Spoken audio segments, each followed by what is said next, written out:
الحمد للہ وحدہ والصلاة والسلام علی من لا نبی بعدہ وعلی آلہ واصحابہ اجمعین اما بعد فاعوذ باللہ من الشیطان الرجیم بسم اللہ الرحمن الرحیم یا ایہا الذین آمنوا ادخلوا فی السلم کافہ ولا تتبعوا خطوات الشیطان انہ لکم عدو مبین رب اشرح لی صدری ویسر لی امری واحلل عقدۃ من لسانی یفقہوا قولی۔ میں آپ تمام کا آج کے اس درس میں اسلامی طریقے سے استقبال کرتی ہوں۔ السلام علیکم ورحمۃ اللہ وبرکاتہ۔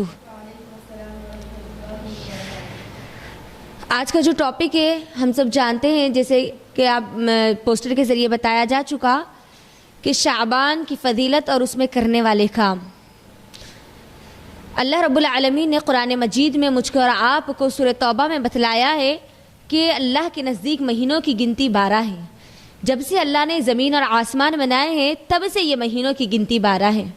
افسوس کی بات ہے کہ آج ہمارے ماحول اور معاشرے میں سوائے رمضان کے، سوائے ذی الحجہ کے اور اس کے علاوہ رجب یا شعبان کے علاوہ دوسرے مہینوں کے نام یاد نہیں ہوتے۔ ایک مسلمان ہونے کے ناطے ہم سب کو ہمارے اسلامی مہینوں کے نام یاد ہونے چاہیے۔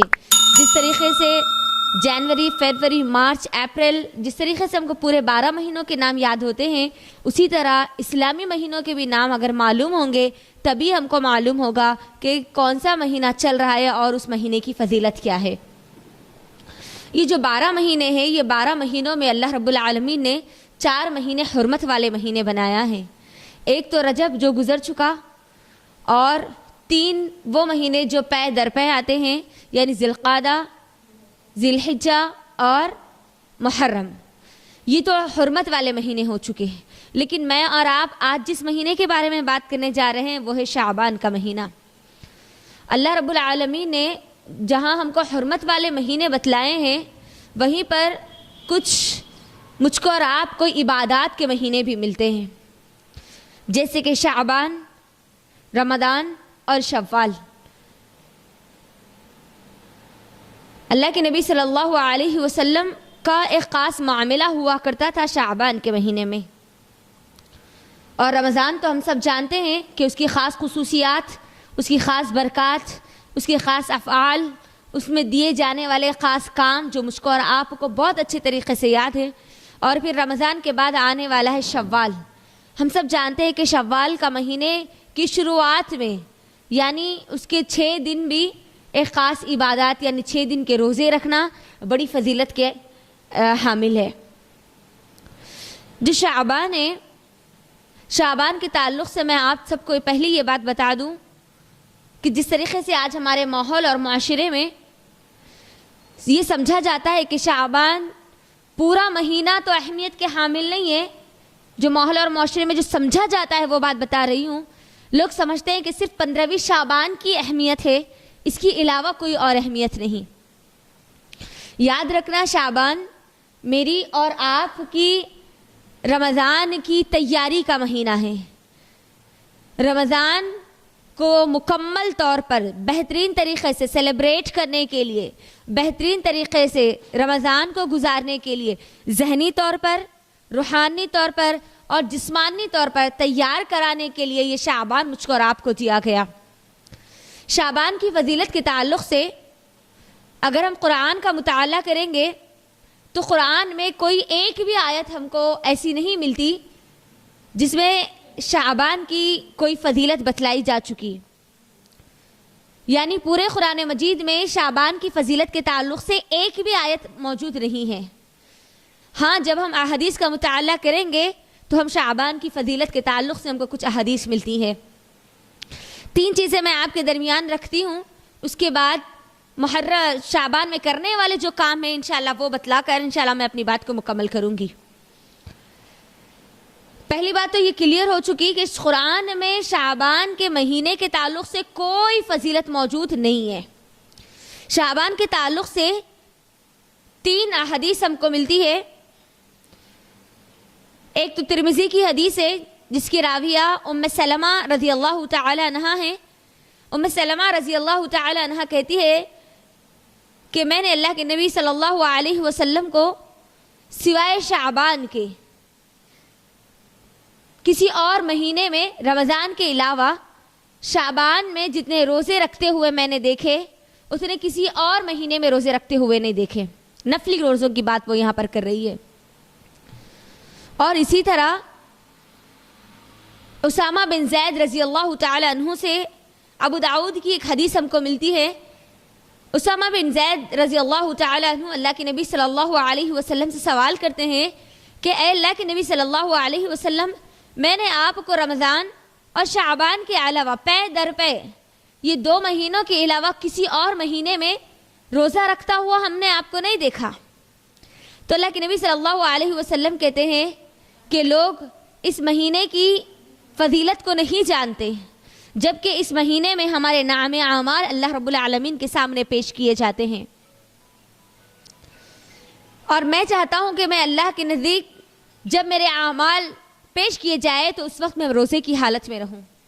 تو یہ 2 فضیلتیں ہم کو ملتی ہے. ایک تو ام سلمہ رضی اللہ تعالیٰ عنہ سے کہ اللہ کے نبی صلی اللہ علیہ وسلم روزہ رکھا کرتے تھے، شعبان کے مہینے میں کثرت سے روزہ رکھا کرتے تھے. اور دوسری چیز اللہ کے نبی صلی اللہ علیہ وسلم نے ابو داؤد کی حدیث میں ہم کو یہ بتلایا کہ یہ وہ مہینہ ہے جس مہینے میں میرے اور آپ کے نام اعمال اللہ رب العالمین کے سامنے پیش کیے جاتے ہیں. جیسے کہ ہم سب لوگ جانتے ہیں کہ ہر دن صبح فجر کے بعد فجر میں اور عصر میں ہمارے نام اعمال پیش کیے جاتے ہیں دن کے اعتبار سے، اور ہفتے کے اعتبار سے پیر اور جمعرات کو ہمارے نام اعمال پیش کیے جاتے ہیں ویکلی. اسی طرح ایئرلی ہمارے نام اعمال شعبان کے مہینے میں پیش کیے جاتے ہیں.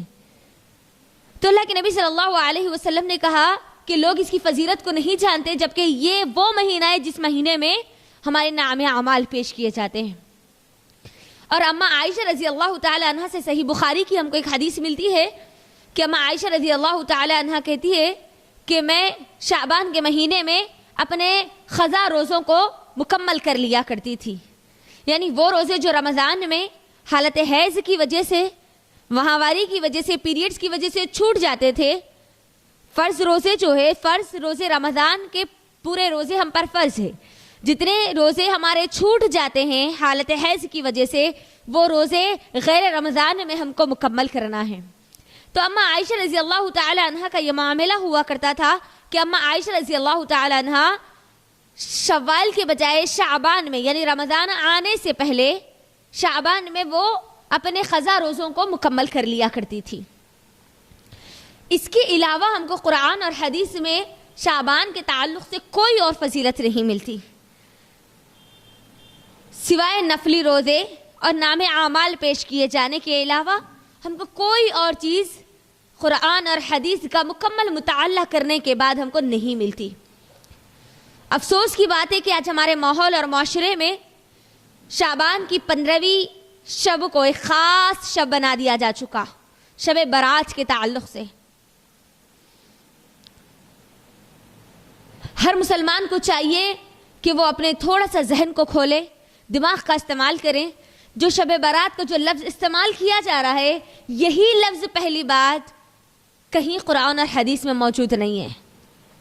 شب کا معنی یہ فارسی لفظ ہے، اور رات کس کو کہتے ہیں؟ شب برات، برات بیزارگی والی رات، بیزارگی. تو اس کا تو کوئی لفظ ہم کو نہیں ملتا. برات کا ذکر ضرور آیا ہے لیکن شب برات کا ذکر نہیں آیا ہے. برات کا لفظ آیا ہے. مردوں کی عید منائی جاتی ہے 15ویں شعبان کو. الگ الگ طریقے سے پکوان بنائے جاتے ہیں، الگ الگ ڈشز بنائی جاتی ہے، حلوہ پوری بنائی جاتی ہے. اللہ رحم کرے، جب ہم کو قرآن اور حدیث میں ان جن چیزوں کی دلیل نہیں ملتی، ہم وہ چیز کیسے کر سکتے ہیں؟ دنیا کے معاملے میں ہر چیز ہم چیک کر کے لیتے ہیں بار بار کہ کہیں اس کی ایکسپائری ڈیٹ تو نہیں ہو چکی، کہیں غلط چیز تو ہمارے ہاتھ میں نہیں آ گئی. ویسے ہی دین کے معاملے میں ہم کب تک گمراہ رہیں گے؟ کب تک ہم ہمارے عقلوں کا استعمال نہیں کریں گے؟ نبی صلی اللہ علیہ وسلم کی احادیث واضح ہے، قرآن ہمارے پاس پوری وضاحت کے ساتھ موجود ہے. اس کے باوجود بھی آج ہم ہماری خود کی انا پر کب تک بیٹھے ہوئے رہیں گے؟ صحیح طریقہ آ جانے کے بعد اس کو قبول نہ کرنا یہ جہالت کی نشانی ہے۔ شب برات 15 شعبان کو جاگنا، پکوان بنانا، خاص عبادتیں کرنا، یہ اللہ کے نبی صلی اللہ علیہ وسلم کا طرز عمل نہیں تھا۔ اللہ کے نبی صلی اللہ علیہ وسلم کی زندگی سے ہم کو اس کا کوئی ثبوت نہیں ملتا۔ قرآن اور حدیث کو جب تک ہم سمجھیں گے نہیں تب تک ہم کو یہ بات سمجھ میں نہیں آئے گی کہ یہ کیوں منانا ہے یا کیوں نہیں منانا ہے۔ تو شعبان کے مہینے میں کرنے والے جو کام ہیں وہ صرف نفلی روزے ہیں، اس کے علاوہ کوئی اور ہم کو کام نہیں کرنا۔ لوگ یہ سمجھتے ہیں کہ مردوں کی جو عید ہوتی ہے، مردے واپس آتے ہیں، ان کے من پسند کے جو کھانے ہیں وہ کھا کر جاتے ہیں۔ آپ خود اپنے دماغ کا استعمال کیجئے، اگر وہ روح نیک ہوگی، اگر وہ علیین میں رکھی جائے گی، یا اگر وہ شہداء کے درجے پر ہوں گے تو جنت میں گھومے گی اور پھریں گی، تو کیا یہ دنیا کی نعمتوں کے لیے وہ واپس آنا چاہیں گی؟ اور رہی بات اگر وہ روحیں بد ہوں گی تو کیا فرشتے ان کو چھوڑیں گے دنیا میں واپس جانے کے لیے؟ موت کا فرشتہ آنے کے بعد 1 سیکنڈ کی ہم کو مہلت نہیں ملتی، تو کیا 15 شعبان کو پھر روحیں واپس ریٹرن آنے کا ان کو موقع ملے گا؟ جب انسان کی روحیں ان کے جسموں سے پرواز کر لی جاتی ہے، 2 مقامات پر رکھی جاتی ہے، ایک تو علیین میں اور دوسرا سجین میں، وہاں سے رکھنے کے بعد اب روحیں دنیا میں واپس نہیں آتی۔ ہم نے اپنے دماغوں سے من گھڑت یہ چیزیں جو بنا لی ہے اللہ کے لیے، اس میں خود تحقیق کیجئے۔ جب تک ہم تقلید کرتے جائیں گے تب تک ہم کو صحیح راستہ نہیں ملے گا۔ تحقیق کا راستہ ہی اصل صحیح راستہ ہے۔ جو بھی عمل ہم کر رہے ہیں وہ عمل اللہ کے نبی صلی اللہ علیہ وسلم سے ثابت ہونا ضروری ہے۔ آپ سب اس بات کو یاد رکھ لیجئے، دین اور دنیا کے معاملے میں ایک اصول ہمیشہ ہر مسلمان کو یاد ہونا چاہیے۔ دین کے معاملے میں یاد رکھے، جو چیزیں ہم کو بتلائی جا چکی بس ہم کو وہی کرنا ہے، اور دنیا کے معاملے میں کیا نہیں کرنا ہے یہ ہم کو بتلا دیا جا چکا۔ یعنی دین کے معاملے میں کرنا کیا ہے یہ وضاحت کے ساتھ موجود ہے، جو بتا دیا گیا بس وہ کرنا ہے، اب اس کے علاوہ کوئی اور ایڈکشن کی ضرورت نہیں ہے۔ دنیا کے معاملے میں حرام کیا ہے اور آپ کو کیا نہیں کرنا ہے، کیا نہیں کھانا ہے، کیا نہیں پہننا ہے، کیا چیزوں کو اختیار نہیں کرنی ہے، بس وہ چیزیں آپ کو بتلا دی جا چکی دنیا کے معاملے میں، اب اس کے علاوہ آپ سب کر سکتے ہیں۔ تو یہ سمپل اصول ہے۔ اگر کوئی دماغ کے گھوڑے دوڑا کر یہ کہیں گے کہ مردوں کی عید کے تعلق سے قرآن میں نہیں ہے تو بریانی کھانا بھی نہیں ہے، آپ جس مائک کا استعمال کر رہی ہے وہ مائک بھی نہیں ہے، تو دین اور دنیا کا معاملہ ہم کو سمجھنا ہوگا۔ کب تک بے عقلوں کی طرح ہم لوگوں کی باتوں کو سن کر گمراہ ہوتے رہیں گے؟ ہمارے ہاتھ میں قرآن موجود ہے، ہمارے پاس احادیث کی کتابیں موجود ہے، آج اس کی پوری تشریحات موجود ہے، سب کچھ موجود ہونے کے بعد بھی گمراہی کا راستہ اختیار کرنا یہ غفلت کی انتہا ہے، جس کو جہالت کہتے ہیں۔ تو اللہ کے لیے جہالت سے اپنے آپ کو باہر نکالیں۔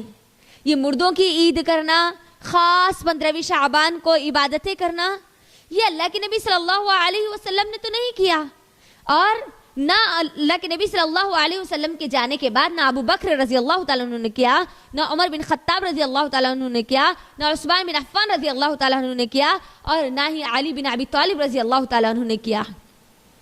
نہ اللہ کے نبی صلی اللہ علیہ وسلم کی جتنی ازواج ابھی زندہ تھی نہ انہوں نے کیا۔ تو کیا اللہ کے نبی صلی اللہ علیہ وسلم نے یہ نیکی ہم سے چھپا لی تھی؟ نعوذ باللہ۔ اللہ کے نبی نے تو مکمل دین مجھ کو اور آپ کو بتلا دیا۔ اليوم اکملت لکم دینکم واتممت علیکم نعمتی ورضیت لکم الاسلام دینا۔ اللہ نے سورہ مائدہ میں کیا کہا؟ آج کے دن ہم نے دین کو مکمل کر دیا، اور جتنی نعمتیں تھی جو اللہ رب العالمین کی طرف سے نازل کی جانے تھی، جتنی نعمتیں ہم کو دی جانے والی تھی، وہ تمام کی تمام نعمتیں دے دی جا چکی، اور اللہ رب العالمین ان سب سے راضی ہو چکا۔ اب اس کے علاوہ کوئی اور دین کی اللہ رب العالمین کے پاس اہمیت نہیں ہے. یعنی مجھ کو اور آپ کو کیا عبادات کرنی ہے، کب جاگنا ہے، کون سا دن خاص ہے، اب یہ اللہ کے نبی صلی اللہ علیہ وسلم مکمل طور پر بتا کر اس دنیا سے جا چکے. خاص دن کو منانا تو یا تو دلیل قرآن سے ہونی چاہیے یا حدیث سے ہونی چاہیے یا صحابہ کے عمل سے ہونا چاہیے، تبھی جا کر ہم اس کے اوپر سچائی کا، صحیح ہونے کا ثبوت اس کے اوپر اس کو مہر لگا سکتے ہیں. ورنہ کس بنیاد پر ہم یہ منا رہے ہیں؟ ہو سکتا ہے یہ میری بات سننے کے بعد کوئی عقل کے اندھے جہالت کو اختیار کرے، لیکن اللہ رب العالمین جس کو سمجھ دے دے وہ کبھی جہالت کی طرف نہیں آ سکتے. جب بھی شرک اور بدعات کی بات آتی ہے تو شیطان لوگوں کے ذہنوں میں جہالت کو طاری کر دیتا ہے. یہ تو وہ ہے، وہ تو وہ ہے، وہ تو وہ ہے. یاد رکھنا کل قیامت کے دن میں بھی ہوں گی، آپ بھی ہوں گے، ہم سب ہوں گے. قرآن اور احادیث کی صحیح تعلیمات پر عمل کرنے والے لوگ بھی ہوں گے. قیامت کے دن تو ہر چیز وضاحت کے ساتھ مکمل طور پر ہمارے درمیان رکھ دی جائے گی، لیکن اس دن کے پچھتاوے کے علاوہ اور ہمارے ہاتھ میں کچھ نہیں ہوگا. دنیا میں اگر ہم کو غلط راستے کے بعد صحیح راستہ مل جائے تو ہو سکتا ہے انسان اپنی کامیابی کی طرف چلے جائے، لیکن وہاں پر ایک مرتبہ اگر پوری دنیا ہماری گزر گئی غلط راستے پر، جہالت میں، تو پھر موت کا فرشتہ آنے کے بعد، موت کو ہماری آنکھوں سے دیکھنے کے بعد اب پھر ہم گمراہی سے نہیں بچ سکتے.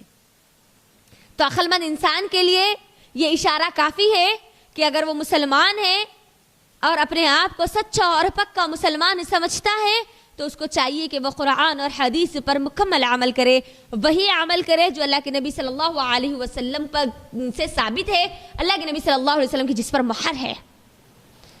لوگ یہ کہتے ہیں کہ مردے آتے ہیں تو ہم ان کو کھلاتے ہیں، پلاتے ہیں، ان کو ثواب ملتا ہے، ان کو اجر ملتا ہے. مردوں کو اجر پہنچانے کا طریقہ بھی اللہ کے نبی صلی اللہ علیہ وسلم نے ہم کو بتلایا ہے. مردے جب روحیں ہماری جسم سے نکلتی ہے نا تو یہ کھانے اور پینے کی یہ چیزوں کی محتاج نہیں ہوتی. صحیح مسلم کی حدیث ہے، اللہ کے نبی صلی اللہ علیہ وسلم کہتے ہیں کہ ہر انسان کے 3 دوست ہوتے ہیں اور 2 دوست اس کی قبر تک ساتھ ہوتے ہیں. جیسے اس کو قبر میں ڈال دیا جاتا ہے وہ 2 دوست واپس ہو جاتے ہیں اور ایک دوست ہمیشہ اس کے ساتھ رہتا ہے.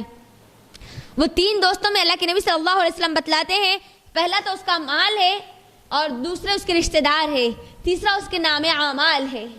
یہ 2 دوست مال اور اولاد.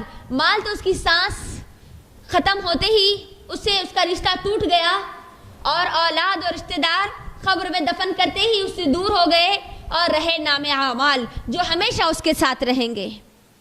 اگر ہم چاہتے ہیں کہ ہمارے نام اعمال میں ہم مرنے کے بعد بھی اضافہ ہوتا رہے تو ہم کو ثواب جاریہ کے کام کرنے ہوں گے.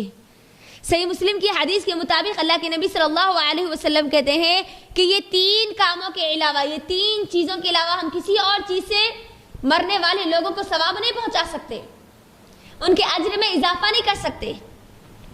اگر ہم چاہتے ہیں کہ ہمارے مرحومین کے درجات کو ہم بلند کریں، ان کو اجر پہنچائے، ان کی مغفرتیں کرے، ان کے عذاب میں ہم کچھ کمی کرے، تو ہم کو چاہیے کہ ہم اللہ کے نبی صلی اللہ علیہ وسلم کے طریقے سے جو ہم کو سنت ملتی ہے اس کو اختیار کریں، ثواب جاریہ کے ہم کام کریں. اگر ہم چاہتے ہیں کہ ہمارے مرنے کے بعد بھی ہم کو اجر ملتا رہے، ثواب ملتا رہے، ہمارے لیے کوئی دعائیں کرتے رہے، ہمارے نیکیوں کے کھاتے میں اضافہ ہوتا رہے، ہمارا اکاؤنٹ بڑھتا رہے، تو ہم کو چاہیے کہ ہم یہ 3 کام کریں. پہلی چیز تو ہم نفع بخش علم حاصل کریں اور لوگوں کو وہ علم پہنچائے. نفع بخش علم، قرآن اور حدیث کا علم، لوگوں کو فائدہ پہنچانے والا علم. جب تک یہ علم زندہ رہے گا، لوگوں کو بھلائی کا حکم دینا، برائیوں سے روکنا، اس کا علم جب تک آپ لوگوں کو سکھاتے رہیں گے، پڑھاتے رہیں گے اور وہ علم بڑھتا رہے گا، بڑھتا رہے گا، بڑھتا رہے گا، تب تک وہ شروع کرنے والے بندے کو اس کا اجر ملتا رہے گا.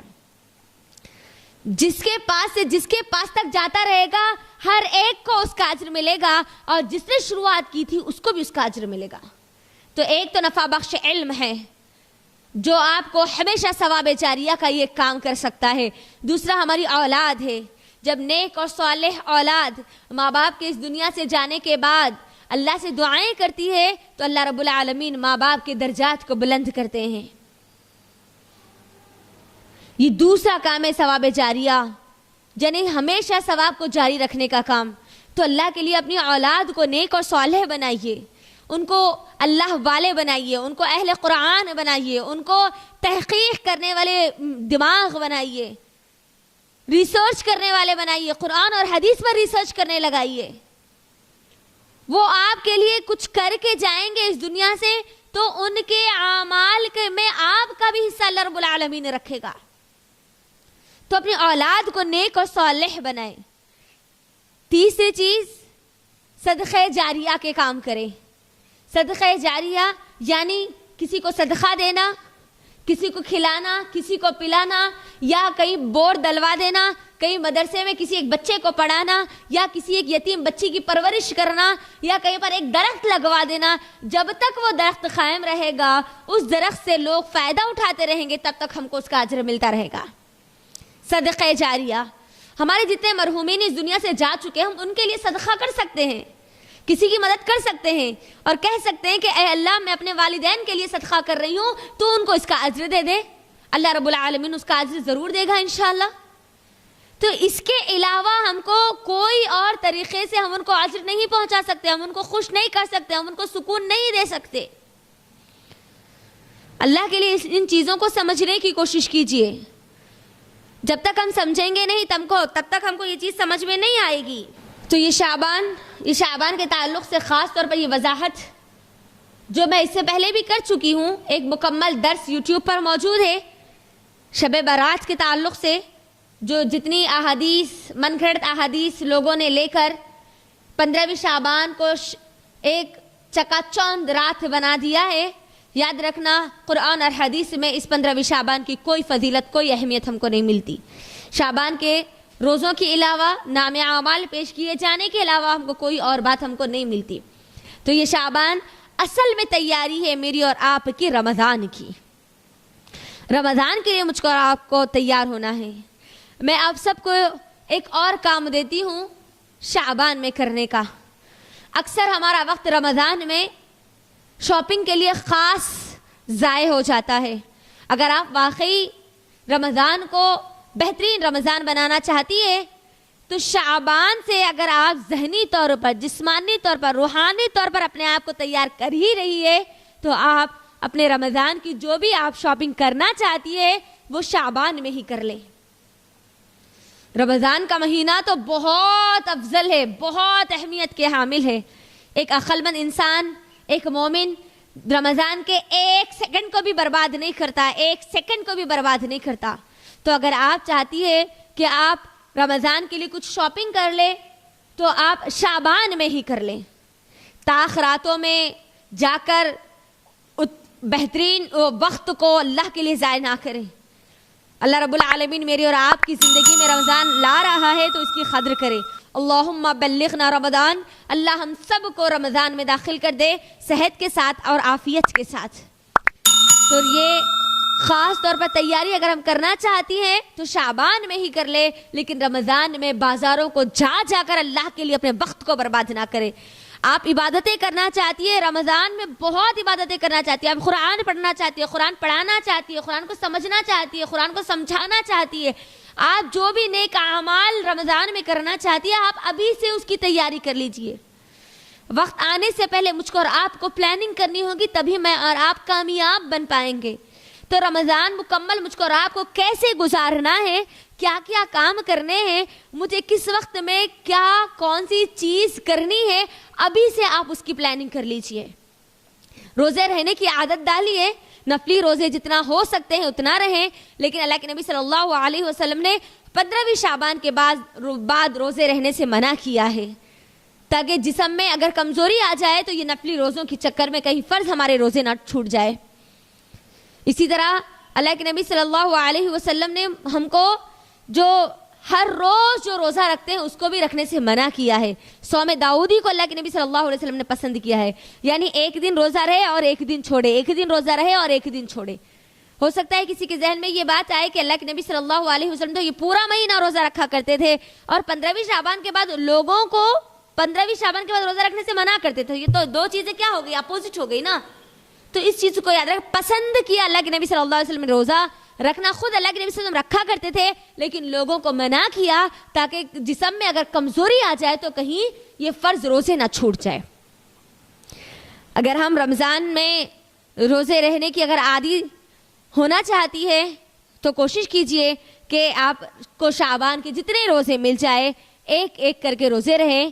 اور اگر پچھلے رمضان کے اگر آپ کے روزے چھوٹے ہیں, فرض روزے اگر آپ کی حالت حیض کی وجہ سے یا کوئی شرعی عذر کی وجہ سے اگر آپ کے روزے چھوٹے ہیں تو اللہ کے لیے جتنے روزے آپ کے چھوٹے ہیں ان روزوں کی قضا کر لیجئے, کیونکہ فرض روزوں کی پوچھ ہے. جتنے فرض روزے ہمارے چھوٹے ہیں ان کی تکمیل کرنا کمپلسری ہے, ضروری ہے, لازم ہے. ٹھیک ہے, تو جو بھی آپ کو تیاری کرنی ہے رمضان کی, شعبان ایک بہترین مہینہ ہے ہمارے ہاتھ میں, ہم اس میں مکمل طور پر اس کی تیاری کر لیں. اور یاد رکھیں, اگر کوئی یہ کہتے ہیں کہ شعبان کی جو 15ویں شعبان ہے, برات والی جو رات ہے, جو جیسے کہ لوگوں میں مشہور ہے یہ مغفرتوں کی رات ہے, تو یاد رکھنا مغفرتوں کی رات صرف اور صرف لیلۃ القدر ہے. اللہ نے لیلۃ القدر کی تاریخ ہم سے چھین لی, تو مجھے بتاؤ ایک خاص رات شب برات بتا کر کیا یہ پاسبل ہے کہ اللہ کے نبی صلی اللہ علیہ وسلم ہم کو یہ تو تاریخ بتلا دے, اور جو لیلۃ القدر جس کی گواہی اللہ تعالیٰ نے خود قرآن میں دی ہے, جس کی گواہی خود اللہ کے نبی صلی اللہ علیہ وسلم نے دی ہے, احادیث سے ملتی ہے, صحابہ سے ملتی ہے, اس کی ہم کو ڈیٹ نہ ملے, اس کی ہم کو تاریخ نہ ملے. لیلۃ القدر کو مجھ کو اور آپ کو تلاش کرنی ہے, لیلۃ القدر کو مجھ کو اور آپ کو جاگنا ہے, تاخ راتوں میں اس کو تلاش کرنی ہے. لیکن یہ 15ویں شعبان کو جاگنا, نمازیں پڑھنا, مغفرتوں کی دعائیں کرنا, یہ نبی صلی اللہ علیہ وسلم سے ثابت نہیں ہے. اللہ کے نبی صلی اللہ علیہ وسلم کی زندگی سے ہم کو اس کا کوئی عمل نہیں ملتا. تو یہ کچھ باتیں تھیں جو میں آپ کے درمیان رکھ رہی تھی. یاد رکھنا ہم مسلمان ہیں اور ایمان والوں کے لیے اللہ رب العالمین نے قرآن مجید میں ایک اصول واضح کر دیا ہے, اور وہ اصول کیا ہے؟ یا ایھا الذین آمنو, اے ایمان والوں. اگر ہم ایمان والے ہیں تو اب یہاں پر اپنے دماغوں کا استعمال کریں. یا ایھا الذین آمنو, اے ایمان والو, ادخلوا فی السلم کافہ, تم کو کیا کرنا ہے؟ مکمل طور پر اسلام میں داخل ہونا ہے. کبھی دل بولے تو اسلام کا کوئی رکن لے لے, کبھی دل بولے تو کوئی چھوڑ دے. رمضان کے روزے تو رکھ لے لیکن شعبان کی 15ویں شب کو جاگ کر من مرضی عبادت کرے. اللہ رب العالمین نے ہم کو کیا کہا؟ ادخلوا فی السلم کافہ, تم کو مکمل طور پر اسلام میں داخل ہونا ہے. اسلام مکمل بتا دیا گیا. الیوم اکملت لکم دینکم, تم کو دین مکمل تمہارے ہاتھ میں دے دیا گیا. تو وہیں پر اب بتا دیا گیا کہ ادخلوا فی السلم کافہ, تم کو مکمل طور پر اسلام میں داخل ہونا ہے. من مرضی جو چاہے وہ لے لے اور من مرضی جو چاہے وہ چھوڑ دے, تو یہ مسلمان کا شیوا نہیں ہے, یہ مسلمان کا کام نہیں ہے. ادخلوا فی السلم کافہ ولا تتبعوا خطوات الشیطان, اور یاد رکھو اللہ تعالیٰ تنبیہ کر رہا ہے یہاں پر کہ تم شیطان کے قدموں کی پیروی مت کرنا, اس کے فٹ اسٹیپ پہ مت چلنا. اللہ رب العالمین کی طرف سے یہ نصیحت ہے ہم سب کے لیے. انہو لکم عدو مبین, وہ تمہارا کھلا دشمن ہے. اللہ نے یہاں پر کیوں کہا کہ اس کے قدموں کی پیروی مت کرنا؟ کیونکہ یہ شیطان ہی ہے جو دین میں نئی چیزیں داخل کر کے لوگوں کو گمراہ کرنے کی کوشش کرتا ہے اور لوگوں کو اصل دین سے دور کر دیتا ہے. اور وہی معاملہ آج مسلمانوں کی اکثریت میں ہو چکا ہے. شیطان میرے اور آپ کے دنیا کی زندگی میں نہیں آتا, دین کے معاملات میں آتا ہے. کیونکہ دنیا سے ہم کتنی محبت کرتے ہیں ہر ایک کو یہ بات بہت اچھے سے معلوم ہے, لیکن اس کا اصل مقصد میرے اور آپ کی دنیا کو خراب کرنا نہیں ہے.